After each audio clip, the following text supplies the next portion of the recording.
What's up, everyone? It's Eventful. Some of y'all have been asking for my Apex settings to get good aim and smoother gameplay. So today I'll be revealing those settings, and I'll also be going over my color settings for vibrant gameplay. And at the end of the video, I'll be showing my in-depth video control panel settings for good gameplay. Alright, guys. Today I'm going to be going over my Apex settings, my updated ones. So yeah. Y'all can pause the video at any time, but I'll just point out the good ones. So these are personal preference right here. Your reticle is as well. I just have mine as blue so that it's pretty visible on the map. Laser sight, it's just green. You want these two to be on. Weapon auto cycle and empty, this is personal preference.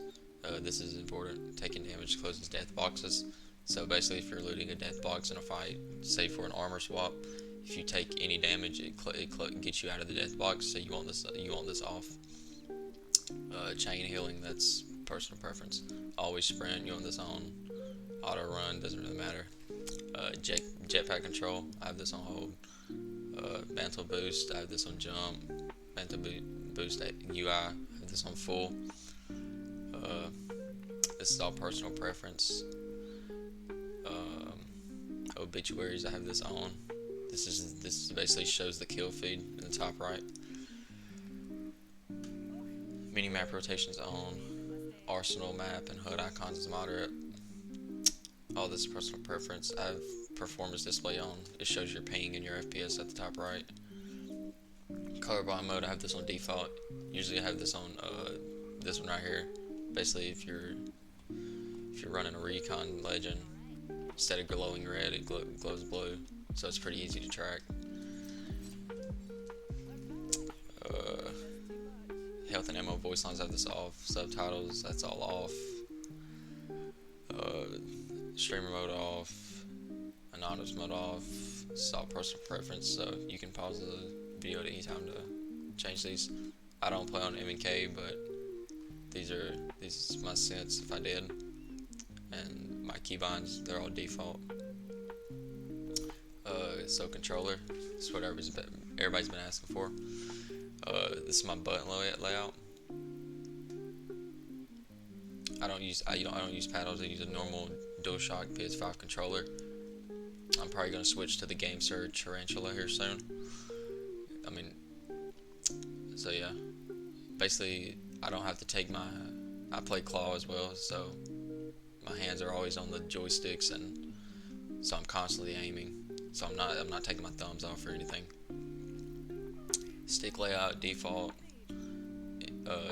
Tap to use and reload. Crouch buttons on toggle. Aim buttons hold. Survival slot is off. Vibration off. Adaptive triggers off. Trigger dead zones is none. Menu cursor, that's your personal preference. And then this is my sensitivity. I run 4:1 linear, no dead zone. I started the game on 4:30, but 4:1 is just better in my opinion. You want to have these default, and then you want to have this turned off, and then you want small look dead zone, and then inverted looks off. On my advanced controls or ALCs, you want to have all of this to 0, and then you can leave these two on. But it's important that all of this is on 0. Then you want to come into per optics, you want to turn this on, and then these are my per optics. I was running 3.1, but then I turned it back to 2.9, and then all of these right here, you can copy these if you want, but you do not want to turn this off. So you want to keep it on, go back, turn custom look controls off, and basically what it does is it bleeds through those advanced per optics that I just showed you. So basically you're running 4:1 with ALC per optics. Basically, to sum it down, it's really good for close range tracking, and basically it basically gives your SMG 0 recoil. That's why I like it. I don't know. It's basically like I can shoot an R9 50 meters with them settings, so that's why I like them. And then my video settings, I'm on full screen. I'm on 1920 by 1440. This every pro basically uses this res, and plus it's probably the best res out there right now to use. Brightness 70, FOV it says 110, but I'm actually on 120. I'll get to the Steam launch options after the settings. Ability scaling is enabled. Sprint view shake is normal. HUD layout is auto. Basically, if you put this on full, it like moves your. Or no, if you put it on compact, it moves everything up. So I don't know. I don't like it on compact. So VSync's disabled. You want this off. This is just clutter basically. NVIDIA reflex enabled or plus boost. Really, if you have this disabled, it gives you better FPS, but my FPS is already capped at 240. So adaptive resolution on this 0. Anti-aliasing, you want this none. Streamer testing budget, it doesn't really matter. Mine's on none. Texture filtering bilinear, whatever this is, disabled. Basically, all this is on low. Audio, I keep my audio around 75. I think 70 plus is good.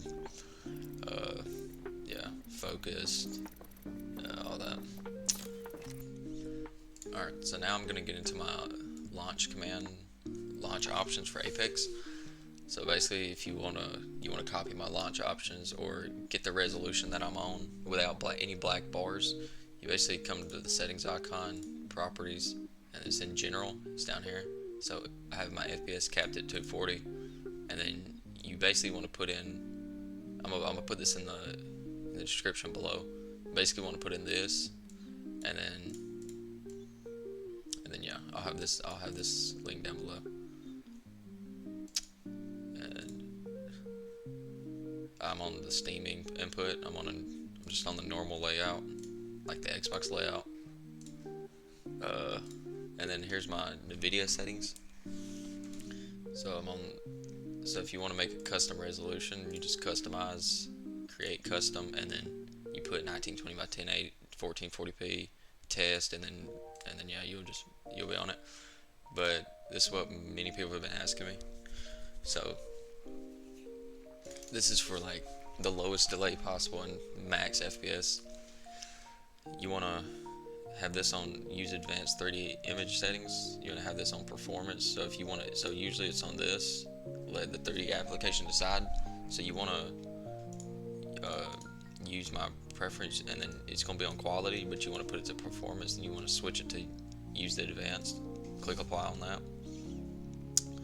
Then on manage 3D settings, I'm not going to go through all of it, but you can stop the video.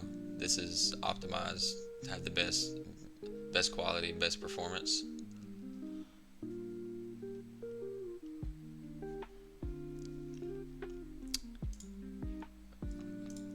Configure surround. You want to change your processor to your graphics card. These are my NVIDIA color settings. I'm on 55 brightness, 55 contrast, 105 on the gamma. I'm maxed out on digital vibrance. This basically makes your game look really colorful and bright. Rotate display, you want this landscape. And this is important, the desk size and position. If you're running stretched res, you want it to be on full screen. You want perform scaling on display. You can check override the scaling, but I don't have it enabled. And then you want your resolution to be your monitor's default resolution. You want to max your refresh rate out.